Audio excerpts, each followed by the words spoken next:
నేటి కాలంలో మానవ సంబంధాలు మంట కలిసిపోతున్నాయి. కొందరు ఆస్తుల కోసం రక్త సంబంధీకులను దారుణంగా హతమారుస్తున్నారు. అలానే మరికొందరు పరాయి వారితో పడక సుఖం కోసం ఇంట్లో వారినే చంపుకుంటున్నారు. ఈ వివాహేతర సంబంధాలు పచ్చని సంసారాల్లో నిప్పులు పోస్తున్నాయి.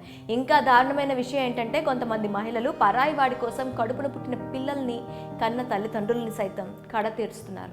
తాజాగా ఓ మహిళ పాడుబుద్ధి ఆమె కుటుంబాన్ని చిన్నాభిన్నం చేస్తుంది. ఇంట్లో కూర్చొని ఉంటేనే నెలకు 3 లక్షల రూపాయలు అద్దె ఆ మహిళకు వస్తుంది. అయితే ప్రియుడి మోజులో పడి తల్లిని అత్యంత దారుణంగా హత్య చేసింది. ఈ ఘటన కర్ణాటక రాష్ట్రంలో చోటు చేసుకుంది. పోలీసులు తెలిపిన వివరాల ప్రకారం కర్ణాటక రాష్ట్రం బెంగళూరు నగరంలోని బొమ్మనహల్లి ప్రాంతంలో ఈ నెల 11వ తేదీ సాయంత్రం జయలక్ష్మి అనే 62 ఏళ్ల మహిళ ఇంట్లో చనిపోయింది. అయితే జయలక్ష్మిని గమనించిన ఆమె కుమార్తె పవిత్ర వెంటనే ఆసుపత్రికి తీసుకెళ్లింది. తన తల్లికి పీరియడ్స్ సమయంలో తీవ్ర రక్తస్రావం అయిందని వైద్యులతో తెలిపింది.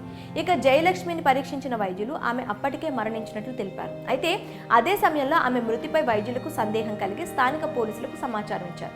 దీంతో అక్కడికి చేరుకున్న పోలీసులు మృతదేహాన్ని పరిశీలించారు. అనంతరం మృతురాలి కుమార్తెను అదుపులోకి తీసుకుని ప్రశ్నించారు. ఇక విచారణలోనే వైద్యులకు చెప్పిన కథనే పవిత్ర పోలీసులకు చెప్పింది. దీంతో పోలీసులు జయలక్ష్మి మృతదేహాన్ని పోస్ట్మార్టం నిమిత్తం ఆసుపత్రికి తరలించారు. శుక్రవారం పోస్ట్మార్టం నివేదిక రావడంతో పోలీసులకు అసలు విషయం అర్థమైంది. జయలక్ష్మిని గొంతు పిసకడం వల్ల చనిపోయిందని, గొంతుపై చిన్న గాయాలున్నాయని పోస్ట్మార్టం నివేదికలో ఉంది.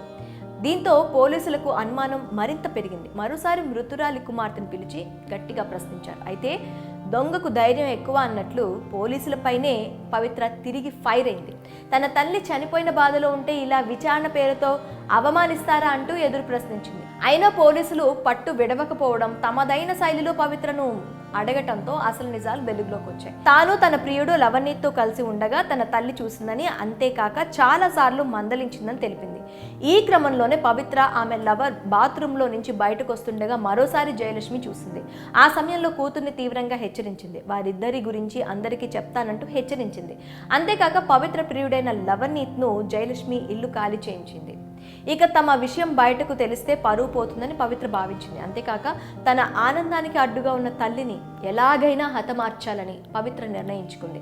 ఈ క్రమంలోనే సెప్టెంబర్ 11న పవిత్ర ఆమె ప్రియుడు ఇద్దరూ కలిసి జయలక్ష్మిని టవల్తో గొంతుకు చుట్టి హత్య చేశారు. ఇలా తాను చేసిన హత్య గురించి పవిత్ర పోలీసుల ముందుకు ఒప్పుకుంది. అయితే ఆమె ప్రియుడిని పోలీసులు అరెస్ట్ చేశారు. ఇక పవిత్ర కుటుంబం విషయానికి వస్తే ఆమెది ఎంతో అందమైన జీవితం, ఆర్థికపరమైన సమస్యలు లేవు. పవిత్ర సొంత మేనమామ అయిన సురేష్ను వివాహం చేసుకుంది. వారికి 10 ఏళ్ల కూతురు, 6 ఏళ్ల కుమారుడు ఉన్నారు. వారికి 3 అపార్ట్మెంట్లు ఉన్నాయి.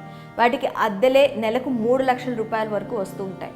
వీరు ఉండే భవనంలోనే ఓ ఇంట్లో లవణీత్ ఉంటాడు.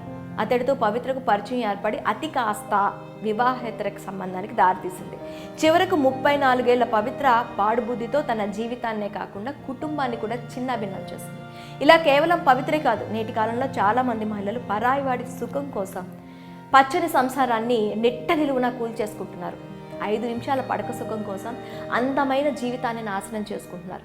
ఇలాంటి దారుణ ఘటనలపై మీ అభిప్రాయం ఏంటో కామెంట్స్ రూపంలో మాకు తెలపండి.